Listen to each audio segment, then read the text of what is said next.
In a small southern town where the days felt slower and the heat settled like dust on the shoulders of old brick buildings, there was a man named John Carter, a 70-something black veteran whose body bore the weight of wars fought both overseas and at home. Every Saturday morning, without fail, he drove his fading pickup truck through familiar streets to the same diner he'd been going to for decades. Tom's Diner, a place with creaky wooden floors, the smell of bacon clinging to the air, and a weather-worn sign above the door that promised good food, better company. For John, it was more than food. It was ritual, it was belonging. He always sat on the third stool from the left, always ordered a black coffee and a slice of Tom's apple pie, the best in the county, or so he believed. That morning, sunlight spilled across the sidewalk in golden sheets as John parked his truck and slowly made his way to the entrance. The bells above the door gave their familiar jingle as he stepped inside, but something in the room changed. The chatter fell silent, the clatter of forks stopped, conversations froze mid-sentence. John nodded politely to the other patrons, telling himself he was imagining it. After all, he'd lived through too many wars to be scared by silence. But this silence was different. It carried a sharpness, a chill. He sat down at his usual stool, the one worn into the shape of his frame after years of quiet mornings. But the cushion felt colder than usual, as though even the leather had recoiled from him. Then Tom Harris emerged from the back. Tom, the owner, a man John had known for years. Not close friends, perhaps, but friendly enough. They had traded small stories, even chuckled together about football games and grandchildren. Once, Tom had said, "You're the kind of man my father would have been proud to know." But now, Tom didn't smile. His eyes, once kind, had hardened into something unrecognizable. "What can I get you today, John?" he asked, voice stripped of warmth. John tried to keep his tone gentle. "Just the usual, Tom. Coffee and a slice of that famous pie." Tom's hands gripped the counter. "We're out of pie," he said tightly. John glanced toward the glass display. There, clear as day, sat a whole, untouched apple pie, steam still fogging the glass. "I believe I see one right there," John offered. "I said we're out," Tom snapped, loud enough to make others flinch. "In fact, we're closing early today, you'll have to leave." John blinked, unsure whether this was a joke gone wrong. "Tom," he asked quietly, "have I done something wrong?" Tom's face twisted into a sneer. "You did plenty just by walking in. I don't serve your kind here. Now get out before I call the police." The words struck harder than a slap. For a split second, John wasn't in 2020-something. He was in 1963, staring at a sign that said "No coloreds allowed." But that was supposed to be history. And this wasn't some stranger, this was Tom. The betrayal was sharper than racism from a stranger. As John rose, his knees stiff and heart heavy, a young woman at the corner table stood up. Her voice trembled. "This isn't right, you can't treat him like this." Tom turned on her, barking, "My diner, my rules. If you don't like it, there's the door." And she sat, not out of agreement but out of fear. Her courage shrank under the weight of discomfort, and John walked out alone. The sunlight felt harsher now, and the breeze that once soothed him now only whispered reminders of every time the world had told him he didn't belong. He climbed back into his truck and placed his hands on the wheel. They trembled. He stared ahead, unblinking. So many years, so much sacrifice for this. He could have driven off, pretended it didn't happen, dismissed it as one man's ignorance. But inside him, something stirred, not rage, not bitterness, but something firmer. Older, a sense of duty, not to himself but to the boy he had raised. Because John Carter wasn't just a veteran, not just a quiet old man with good manners and gray in his beard. He was a father. And the man Tom Harris had just humiliated had a son. Hundreds of miles away, inside a polished office lined with framed bills and civil rights commendations, Senator Michael Carter paused mid-sentence during a meeting on Veterans Affairs. His aide entered quietly, urgency in his step, face grim. "Sir, something happened back home. Your father, he was refused service. Tom's Diner, there's footage, it looks bad." Michael's heart thudded once, hard, then stilled. His hand gripped the table as the words sunk in. "Refused?" The aide nodded. "Racially motivated, witnesses confirmed, it's going viral in state." The folder before Michael blurred his father. His proud, gentle father, who taught him to stand straight in school halls that whispered the N-word, who saluted a flag that didn't always salute him back, had been humiliated. Publicly, deliberately. Michael's fingers curled into a fist. He didn't say another word. He stood, grabbed his phone, and stepped out. 3 rings. Then a familiar voice, calm and tired, answered. "Hello?" Michael's voice cracked. "Dad, I heard. Are you okay?" A pause. "I'm fine, son, just tired." "I don't want to talk about it." But Michael could hear it, the quiet ache, the dignity trying not to crumble. "I'm coming down," he said, already pulling a suitcase from the closet. "This ends now." By the time he touched down the next morning, the town was buzzing. Tom's Diner had become a flashpoint. Outside, protesters gathered with signs that read, "Respect veterans" and "No room for hate." Inside, Tom stood red-faced, rattled, pretending nothing had changed. He burned bacon, dropped a plate, yelled at Sarah, his longtime waitress, until she took off her apron and walked out mid-shift. His phone buzzed endlessly, journalists, lawyers, even the local VA rep. He ignored them all, told himself he'd done the right thing. His father would have approved, his diner, his rules. But behind his chest puffed in pride, his gut roiled. Then the door opened, the bell jingled once, every head turned. A tall black man entered, dressed not in flannel or fatigue but a deep blue suit that said, "I don't raise my voice, I make laws." Michael Carter. Tom's throat dried. He stepped forward, but Michael didn't sit, didn't smile. He stood tall, voice like tempered steel. "Are you Tom Harris?" Tom nodded. "I'm Senator Michael Carter. You refused service to my father. A veteran, a citizen of this town before you were born." Tom straightened. "It's my business. I can serve who I want." Michael tilted his head. "Is that your legal defense?" Tom scowled. "Your father made people uncomfortable." "No," Michael said calmly. "You were uncomfortable with a man who wore medals your father never earned. You didn't see John Carter, you saw his skin, and that's going to cost you." Tom's face flushed red, but he said nothing. "You'll be hearing from the federal authorities," Michael continued, "for violating the Civil Rights Act. A discrimination case is already forming, but that's not all. You'll also be hearing from the national media, the veteran networks. Every diner and breakfast table that's now talking about Tom Harris and how he shamed a soldier who served this country when you wouldn't serve him coffee." Tom's fingers trembled. "You can't scare me with threats." "I'm not threatening," Michael said, eyes like thunder. "I'm promising. You wanted the old world, you're getting the new one instead. We're done here." And he turned and left. The door jingled once. And Tom Harris knew his life would never be the same. That evening across town, John Carter sat on the porch, a cup of lukewarm coffee in his hand. The air was thick with jasmine and regret. He held a photograph of Margaret, his late wife, and whispered to her as if she were still listening, "He came, Maggie, our boy came home." Michael joined him not long after. No cameras, no entourage. Just son and father sitting side by side. "I didn't want it to go like this," John murmured. "I didn't want war, I just wanted pie." Michael nodded. "I know, Dad. But sometimes peace doesn't grow unless you first rip out the roots of injustice." John was quiet, then said, "What happens now?" Michael hesitated. "The diner's in trouble. I've looked into it. Tom's drowning in debt. He's been trying to sell it quietly for years." John arched an eyebrow. "So?" Michael looked at him. "So what if we bought it?" John blinked. "You want to run a diner?" Michael grinned. "No, I want to rebuild something. From the inside out, a table, Dad, a veteran's table, one that welcomes everyone." John chuckled, an old, warm sound. "That's the most Carter thing I've ever heard." The next morning, Tom arrived to find an envelope under his door. An offer, cash, anonymous, nearly double what the diner was worth. One condition: leave, no press, no reopening, just walk away. He stared at it for hours. He thought of his father, of his pride, of the look in Sarah's eyes, of the silence in his empty diner, and something inside him cracked.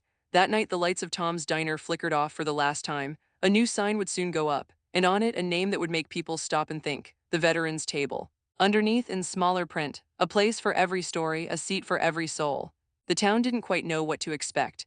The rumors had been swirling for weeks. First, that Tom Harris had quietly sold the diner, then that someone from out of town had bought it, and finally that John Carter, the man so cruelly thrown out not long ago, was somehow involved. But no one knew for sure. Until the morning the new sign went up. It wasn't flashy. No neon, no gimmicks, just bold lettering carved into stained wood, clean and clear: the Veterans Table, and beneath it, in smaller script, "A place for every story, a seat for every soul." People gathered early that Saturday, curious, hesitant, whispering in knots along the sidewalk. Some were there to support John, others just wanted to see if the gossip was true. But when the doors finally opened at noon, what they saw inside didn't just surprise them, it stunned them. Gone were the dull beige walls and faded checkered booths. In their place stood something new, something sacred. The walls were lined with framed photos of veterans: black, white, Latino, Asian, some young, some long gone, some smiling, others staring into the camera with eyes that had seen too much. Along the left side wall, a mural stretched from floor to ceiling. It showed soldiers of all colors marching shoulder to shoulder, not ranked by age, race, or rank, but united in purpose. At the center were two figures: a young black man and a white soldier with sandy hair, their arms slung across each other's shoulders. People stared, and many who knew the history could see it: the resemblance to John Carter and Tom Harris Sr. From back when they served together in the jungle, long before division took root between their sons. John stood near the middle of the room, dressed simply, holding a folded piece of paper in his hands. Michael stood beside him, silent but strong. John cleared his throat. The room fell quiet. "Thank you all for coming," he began, voice deep and steady. "This place has stood for many years. It served pancakes, coffee, and conversation. But it also served something else: division, whether we saw it or not. Today we change that. Today this diner becomes something new." He paused, scanning the crowd, faces young and old, some with arms folded, others already moved. "This will be a place for veterans to find connection, for neighbors to find understanding, for differences to sit across from each other and break bread. No one will be turned away, not for the color of their skin, not for who they love, not for where they came from. If you carry a story, this table is yours." The crowd murmured, some nodding, a few dabbing tears, and then John smiled faintly. And now I'd like to introduce someone. The kitchen doors swung open. And out walked Tom Harris, dressed in a clean white chef's coat. He walked slowly, eyes down, hands shaking just slightly. There were gasps, a few murmurs of protest, but he stepped forward. He stood beside John. Then looked at the crowd, shame written across every inch of him. I don't expect forgiveness, he began. What I did was wrong, what I believed, what I held on to, it was poison passed down through generations. I drank it and I poured it into others. I can't undo that, but I can change what I do from here. John Carter gave me a second chance. So did his son, so did many of you just by standing here. And I promise I will spend every single day earning that grace. He stepped back. The silence that followed was dense, not angry, not approving, just weighty. Then someone clapped, just one, then another. Then the room joined in, not a thunderous ovation, but a slow, steady rhythm. It wasn't celebration, it was acknowledgement that the hardest part of change is showing up after you've fallen. John leaned in and whispered to Tom, "That's enough for today." Tom nodded, eyes glistening. The rest of the day passed in a quiet kind of awe. People ordered food, strangers talked. Veterans who had never spoken shared tables. In one corner, a teen sat with his grandfather, asking about a war he'd never understood. In another, a woman in uniform laughed with a man who once protested her service. And through it all, Tom cooked, silent, focused. Michael refilled coffee mugs. John shook hands. No one talked about what the diner used to be. They talked about what it was becoming. And maybe, just maybe, that was the point. Because healing doesn't happen in headlines. It happens one plate at a time. One nod, one apology, one long overdue conversation. And that night, as the sun dipped below the rooftops and the last customer left with a takeout box in hand, John Carter locked the door of the veterans' table, turned to his son, and said quietly, "This is what we were fighting for all along." It didn't take long. News of the veterans' table spread far beyond their small southern town. First, it was a few local headlines. Then came the regional reporters, drawn by whispers of an old war veteran reclaiming the very place that tried to silence him.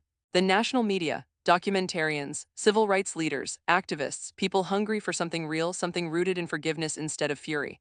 And they found it here in a modest diner where the coffee was strong, the pie was warm, and history was being rewritten in the most unexpected way. John Carter had never asked for fame. He didn't want the cameras or the questions or the sudden spotlight, but he understood the moment. Understood that their story wasn't just theirs anymore. It belonged to the boy who watched his mother cry after being denied a job for her accent. It belonged to the veteran who sat alone at the back of church because no one would shake his hand. It belonged to every person who had been made to feel less than because of the way they looked, loved, prayed, or lived. So John spoke, on air, in interviews, at town halls, at schools, not with rehearsed lines or sweeping speeches, but with a kind of quiet wisdom that made people stop and listen. Hate, he said once, leaning into a mic at a high school assembly, is loud, real loud, but grace whispers, and you've got to be still enough to hear it. Tom Harris sat in the audience that day. He hadn't been asked to come, but he did. And when John spoke those words, something inside Tom cracked again. The shame never truly left him, but now it lived beside something else, humility. And every morning he woke up early, unlocked the diner, prepped the kitchen, and opened the doors not as a man seeking redemption, but as a man choosing it again and again. The diner became more than a restaurant. It became a gathering place, a healing ground. Veterans of all backgrounds came to share stories. Students came to learn history, not just the kind in textbooks, but the kind etched in faces and voices and broken silences. Activists from other towns visited, took notes, asked how they could replicate the model in their own communities. Michael Carter helped set up a nonprofit arm. The Table Project, they called it. A movement rooted in the belief that the simple act of sharing a meal could change hearts, open minds, and rebuild what hate had tried to burn down, and it worked. Letters came in from everywhere: Kansas, Detroit, a small village in Maine. Even overseas, some were long, full of family trauma and generational pain. Others were a few words: "Your story gave me hope." John kept them in a shoebox under the counter. He never read them aloud. But sometimes, late at night after closing, you'd find him sitting alone with a coffee cup, one letter in his hand, eyes closed, lips moving in silent thanks. Then came the documentary. A quiet film crew that captured the rhythms of the diner, the laughter and hesitation, the tearful apologies exchanged between former strangers, the mural on the wall that seemed to grow in meaning every time someone new looked at it. When the film premiered in New York, John wore his old service jacket.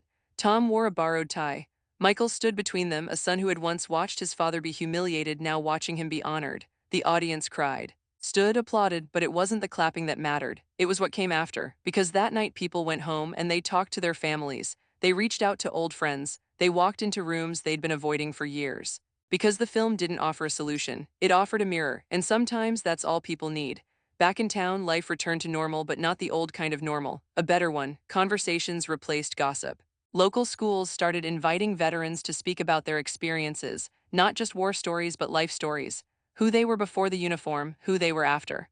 The town council passed new ordinances around inclusivity. Churches organized joint events with mosques and temples. A new community garden opened in the field behind the diner. Tom helped dig the first rows. John watered the seedlings. Michael read a poem at the ribbon cutting. It wasn't perfect. Some people never came around. There were still old wounds, old whispers, old beliefs too heavy to shake off, but the momentum was forward. Always forward. And then one summer morning an envelope arrived, heavy paper, gold seal. Inside, a letter notifying John, Michael, and Tom that they had been nominated for the Nobel Peace Prize. At first, they laughed. A Nobel Prize. For a diner, John said, shaking his head, but deep down he knew. It wasn't just a diner anymore, it was a symbol, a reminder that change doesn't start in palaces or parliaments. It starts at the counter, at the kitchen table. Between two people brave enough to sit across from each other and say, "Let's try again." That night, as the sun dipped behind the mural-stained bricks of the veterans' table, John stood by the window, looking out at the town he had given his life to. Michael stood beside him. Tom was in the kitchen, humming a song no one recognized.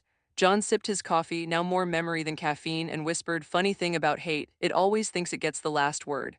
But it never stays for dessert." And Michael smiled quietly because he knew this was just the beginning.